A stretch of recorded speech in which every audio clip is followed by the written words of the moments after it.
Hi, second grade students. Today's story is from Knowledge 10, Lesson 2, called Anton van Leeuwenhoek. Before I begin our read aloud, I'm going to go over our vocabulary words. Our first vocabulary word for today's story is the word bacteria. Repeat after me. Bacteria. Bacteria are very small living things not visible with the naked eye, some of which may cause disease. Our next vocabulary word is the word microscope. Say microscope. A microscope is a magnifying instrument used for viewing very small objects. Our last vocabulary word is the word observations. Say observations. Observations are information gathered by closely watching someone or something. Hi there, boys and girls. Last time we were together, I said that I would tell you about Anton van Leeuwenhoek. I do plan to do that. But first, I want to tell you a story about me. When I was about your age, one day, my father came home with a present for me under his arm. When I first opened it, I wasn't sure what it was. It looked like this. Do you know what this is called or what it does? My father explained that it was a microscope. That was nothing I'd ever dreamed of wanting. I spent most of my time playing outside and I could barely sit still to read a book.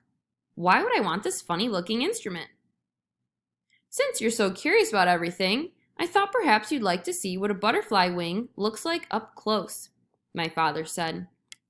I peered through the lens of the microscope and saw the tiny veins and hairs of a butterfly's wing. I looked at insect eyes and blades of grass. I looked at oak leaves and dead bumblebees and toy soldiers. It was the best present I had ever received. Have you ever used a magnifying glass? Who can tell me what a magnifying glass is used for? Yes, it magnifies objects. It makes objects look hundreds of times larger than they really are. It shows things that are too small to see with the human eye alone. Sometimes people use magnifying glasses to read really small print or to find splinters buried deep in the skin. Well, a microscope is a lot like that, but much more powerful. So what does that have to do with Anton van Leeuwenhoek? Well, just like me at 7 years old, the year I received my first microscope, Anton was very curious. He also had a fascination with magnifying objects. Although Anton was not a scientist, his work with microscopes changed the way people thought about the human body and how it works.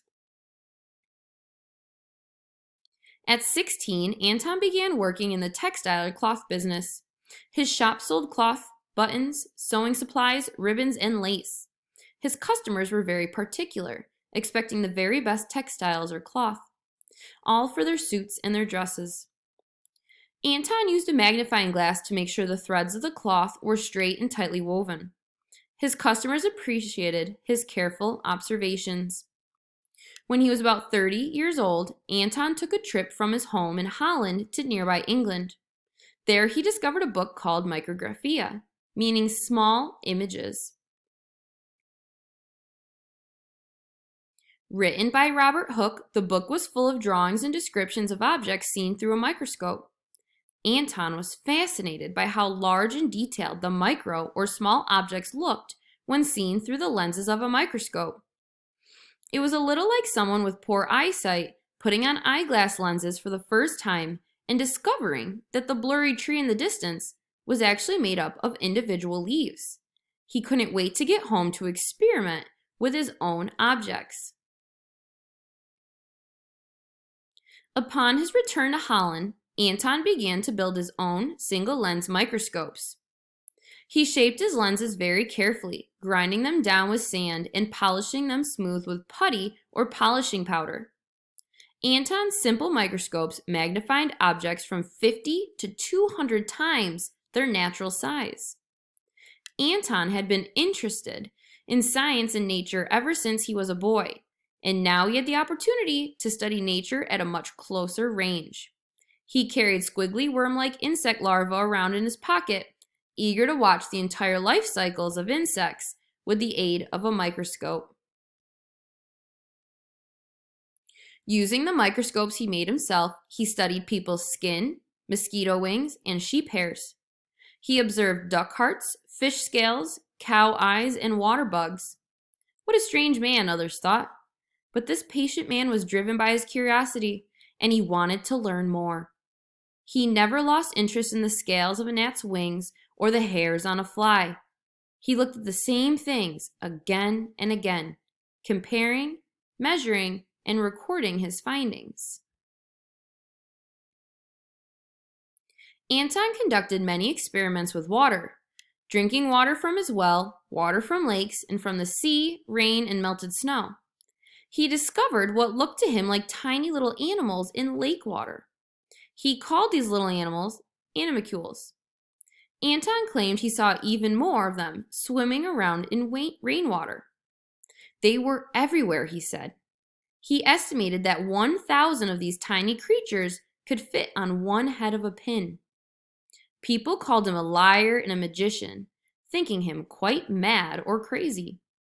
But in fact, Anton was not mad at all. His little animals were not really animals.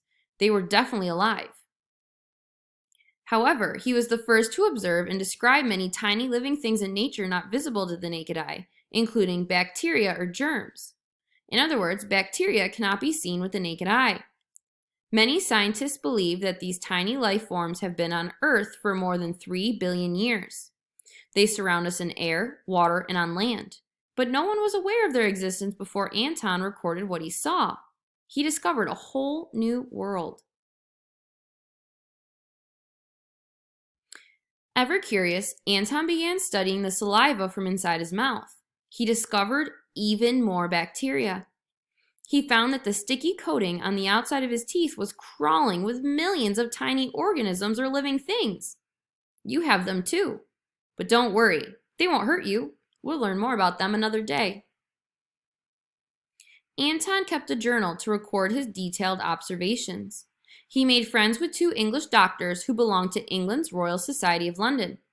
They told him that their fellow English scientists kept similar journals to share their scientific discoveries, and they invited Anton to share their work with him. So for the next 50 years, Anton sent hundreds of letters to England. His letters described in great detail the tiny structures that he saw through his homemade microscopes. He described fungus on stale bread, the stingers, eyes, and mouths of bees, even tiny lice. Because he could not draw well, Anton hired someone to illustrate his writing. The English Society loved everything he sent and published his letters for others to read. Anton van Leeuwenhoek did not invent the microscope, nor was he the first to use one, but he used his own simple microscope more than most people of his day. Compared to modern microscopes, Anton's was very simple indeed. It was even more simple than other microscopes used in his day. The entire instrument was only 3 to 4 inches long and had to be held up really close to the eye. Anton's microscope used only one lens. Modern microscopes have 2 or more lenses, one in the eyepiece that you look through, and at least one lens at the bottom of the tube or barrel to enlarge things even more. Today, objects are put on glass slides to be viewed. These objects remain in one place. It is the lens that moves, not the objects. Instead of keeping the objects in one place, Anton mounted his objects on the end of a sharp-pointed pin sticking up in front of the lens and moved the objects instead of the lens. Anton's invention required good lighting and great patience to use. His lenses were the clearest and most powerful lenses of his day, but he never shared his secret for creating them. No one came close to matching the quality of Anton van Leeuwenhoek's microscopes for more than 100 years after his death. Of the 400 to 500 microscopes that Anton is believed to have made, no more than 9 exist today. Anton is one of my heroes because he was the first person to describe bacteria, tiny living things not visible with the naked eye. And his discovery of bacteria made it possible to see other small living things, such as the small building blocks of all life on Earth. As a nutritionist, I am fascinated by how the human body works and the tiny building blocks that make up the human body. The next time we meet, I look forward to teaching you about the amazing body's amazing building blocks.